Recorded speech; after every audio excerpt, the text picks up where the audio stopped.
entonces al señor Juan Pablo Corredor, Senior Manager Environment Latin America OU Coca-Cola, de Coca-Cola Company, quien dará la ponencia Retos del sector privado en los modelos red. Bueno, muy buenos días a todos y primero que todo muchas gracias a Recíclame por organizar este evento y darnos la oportunidad de compartir la experiencia que ha tenido Coca-Cola en Latinoamérica alrededor de la responsabilidad extendida del productor. Yo muy rápidamente quisiera compartir con ustedes cuál es la visión de la compañía alrededor de la gestión de residuos y la economía circular, que pues, fundamentalmente se resume en nuestra estrategia global de un mundo sin residuos. Les pido excusas por no tener esta sección de la presentación en español. Estoy usando el reporte global que puede ser consultado como dato abierto para todo el mundo. Entonces, lo primero es que la estrategia se divide en tres componentes, uno de diseño, uno de recolección y otro de alianzas.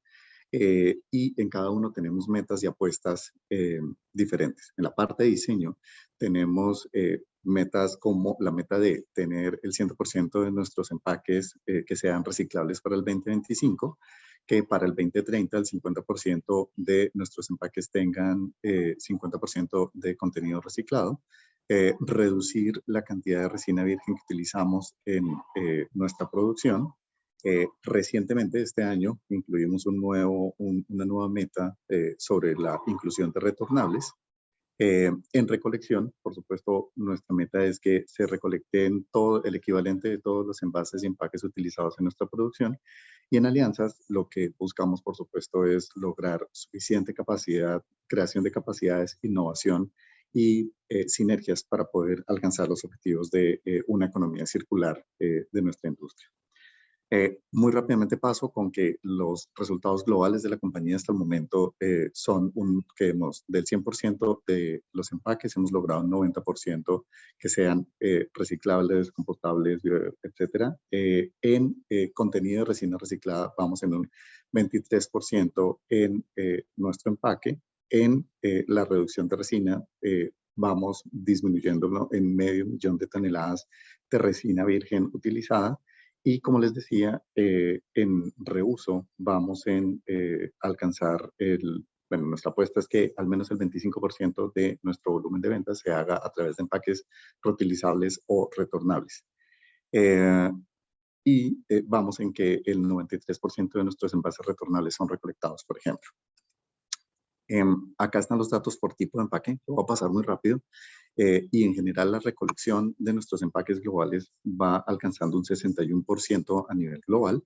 Hay diferencias, por supuesto, por el tipo de empaques, pero nuestro mayor éxito, como ven, está en la parte de retornables y en la parte de plástico PET, por supuesto.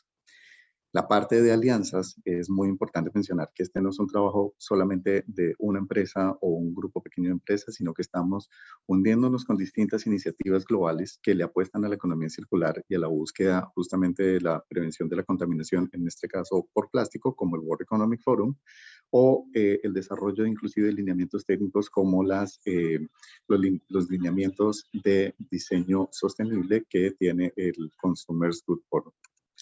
Ahora, cuento todo esto de cómo está organizada la estrategia de la compañía, principalmente porque la experiencia se aprende es haciendo. Y creo que es importante que ustedes conozcan también los resultados que ha venido desarrollando y alcanzando una empresa como Coca-Cola para poder también darle contexto a los aprendizajes y estos retos que quiero compartir. El principal el principal mensaje con el que quiero empezar es que hay que entender que un modelo REP es un esfuerzo conjunto. Este es un trabajo que es muy difícil de adelantar solo, recorriendo un camino pues, difícil y largo. Es muy importante que se entienda que un modelo REP es algo que se logra solo si el gobierno, el sector privado y todos los actores de la cadena logran participar activamente y logran ponerse de acuerdo en la construcción de este proceso. Lo segundo es que existe usualmente la idea que es deseable que las cosas ocurran muy rápidamente. Sin embargo, el desarrollo de capacidades, la construcción de infraestructura, lograr que un modelo REP logre su maduración es un proceso de mediano y de largo plazo. Eso implica que, de nuevo, todos los actores que han participado tengan un compromiso y una constancia permanente. No es un esfuerzo pequeño ni es un esfuerzo corto. Es importante que haya constancia. Lo tercero que hay que entender es que un modelo REP no es el mismo el día 1 que el día del final del año 5, del año 10, del año 15, del año 20, porque va madurando y como todo sistema, a medida que va madurando, va cambiando su estructura, va cambiando su funcionamiento. Y eso exige que todos los que participemos en un modelo REP tengamos capacidad de adaptación y flexibilidad. Y por último, algo que creo que es muy importante que se ha dado en las conversaciones de este simposio es entender, por supuesto, que el productor es el actor principal de los modelos REP, pero que es responsable sobre todo de liderar el proceso. Y que ese liderazgo no implica que sea el responsable de todas las acciones que se desarrollan en el proceso de creación de un modelo de responsabilidad extendida del productor, sino que debe lograrse, debe liderar ese acuerdo entre todos los actores para que cada uno tenga claridad en cuáles son sus compromisos, sus aportes y los desarrollos necesarios para que el modelo en conjunto sea exitoso. Ahora, quisiera entrar un poco más en detalle ya en elementos tal vez más operativos. Yo dividí un poco estos comentarios en que creo que hay retos tanto de la planeación y el diseño del modelo, pero también hay retos en la operación. Y ahí, digamos, esa es la forma en la que les propongo separar la conversación. Entonces, arrancando con los retos de planeación y diseño. El primero con el que arrancaría, por supuesto, es que haya una definición clara del objetivo del modelo.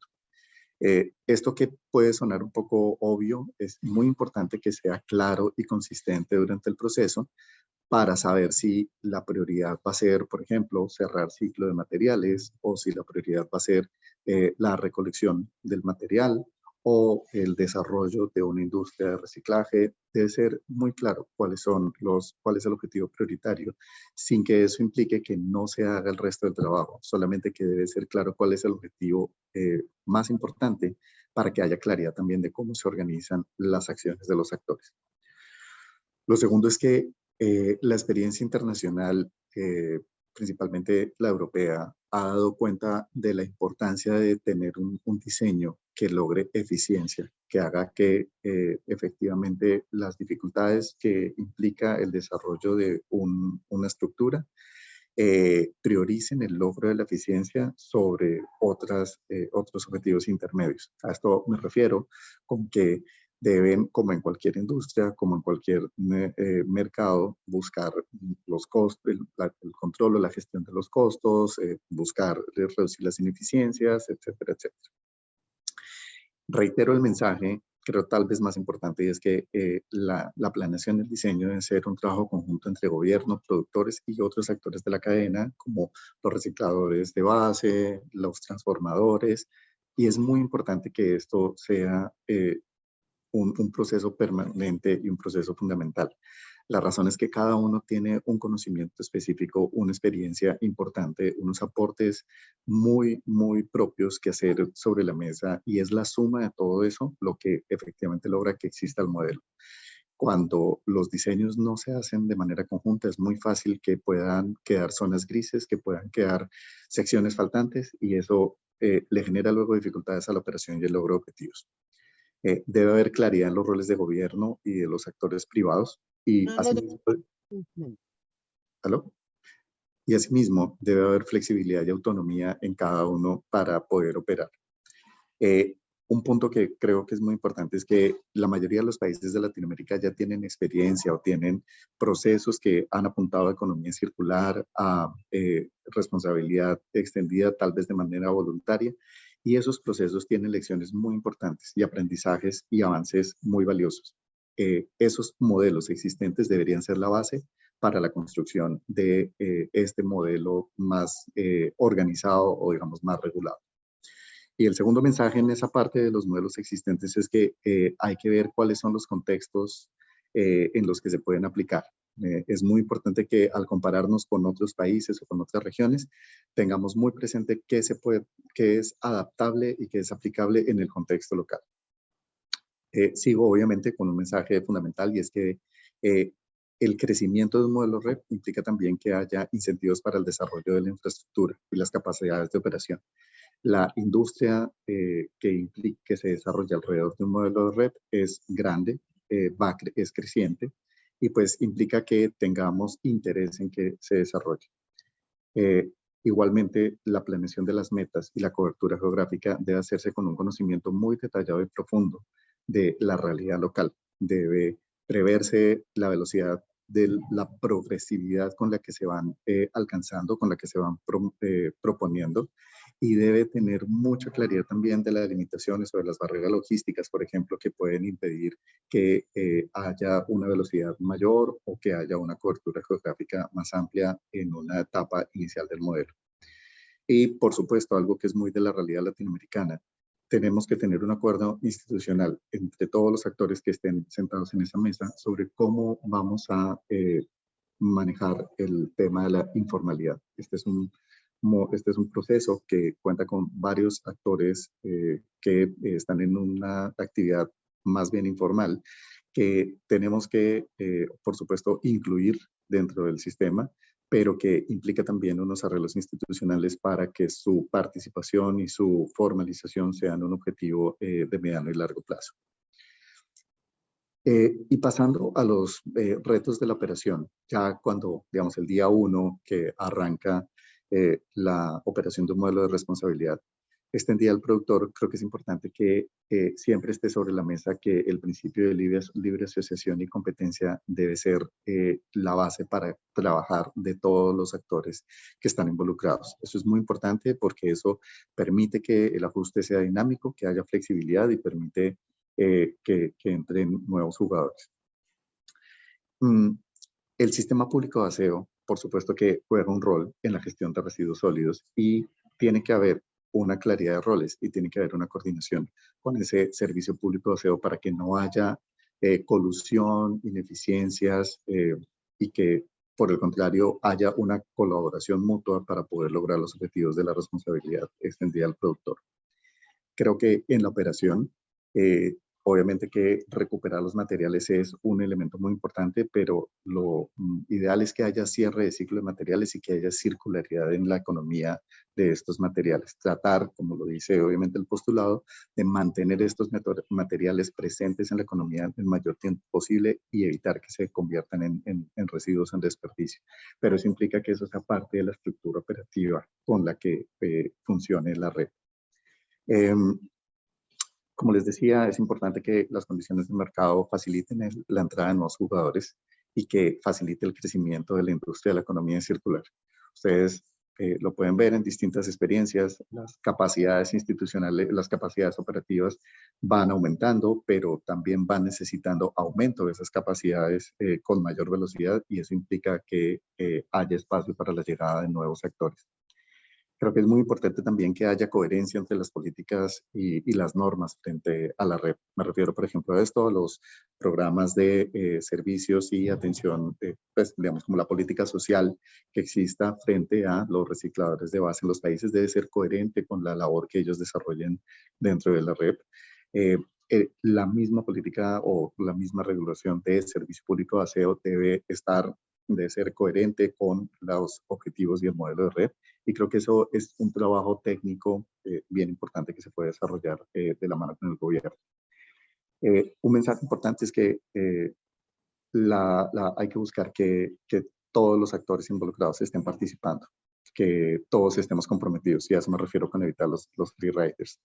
Como lo he mencionado, en el mediano y largo plazo debe avanzarse consistentemente en la formalización de todos los actores de la cadena, y ese debe ser no solamente un objetivo social, sino debe ser un objetivo de generación, digamos, de capacidades de negocio. Y creo que, como les decía, algo que es muy importante es ir previendo lo que va a pasar en el futuro.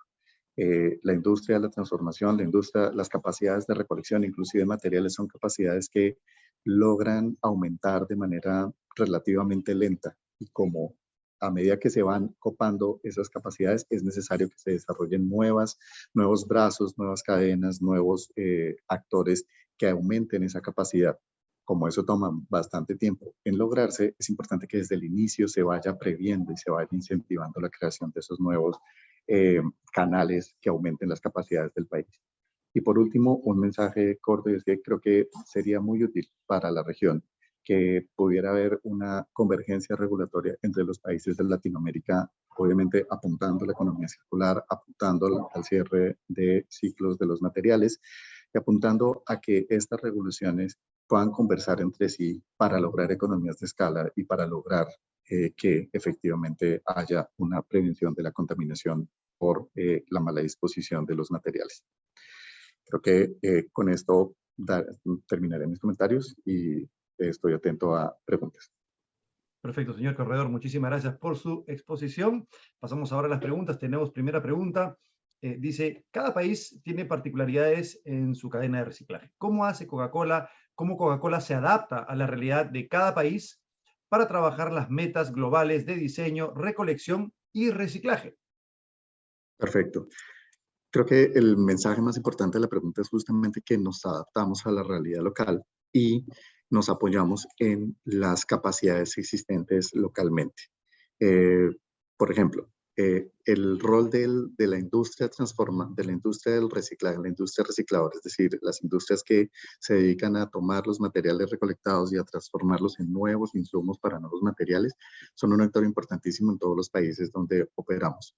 En muchos de ellos son estos actores o actores similares los que han impulsado el desarrollo y la organización de la cadena de recolección de los materiales en el terreno. Así que Coca-Cola, por supuesto, en coherencia con su estrategia, ha apoyado el fortalecimiento, el crecimiento y el aumento de capacidades de esas cadenas de recolección. Nos ceñimos 100% a la regulación local, tanto en gestión de residuos sólidos como en, obviamente, la protección y la inclusión de la población recicladora de base. Y adicional a eso, Coca-Cola tiene unas políticas internas bastante estrictas en materia de derechos humanos, de trabajo infantil, que deben ser verificadas en las operaciones locales. Así que creo que esos tres elementos recogerían un poco la respuesta de cómo nos adaptamos a esas condiciones un poco particulares de cada uno de los países donde operamos. Perfecto. Tenemos una segunda pregunta y dice, ¿cómo Coca-Cola trabaja con sus proveedores de envases y otras empresas hacia una REP efectiva? Es un muy buen punto. Coca-Cola en muchos países ha sido no debemos decir que hemos sido la única, pero hemos sido una de las primeras empresas que ha unido esfuerzos para jalonar esos intereses de los demás. Y a lo que me refiero es que muchas grandes empresas que estamos con objetivos medioambientales similares, hemos hecho un jalonamiento y una invitación para que otros actores y otras empresas entren a participar en la creación de estos canales de recolección y en esta industria del reciclaje y de la transformación. Y es alrededor, digamos, de esos modelos en donde ha sido posible justamente involucrar cada vez más actores que tengan una mayor cobertura geográfica, que tengan cada vez más capacidad de recolección, que tengan cada vez más resultados en gestión de materiales para lograr cerrar los ciclos.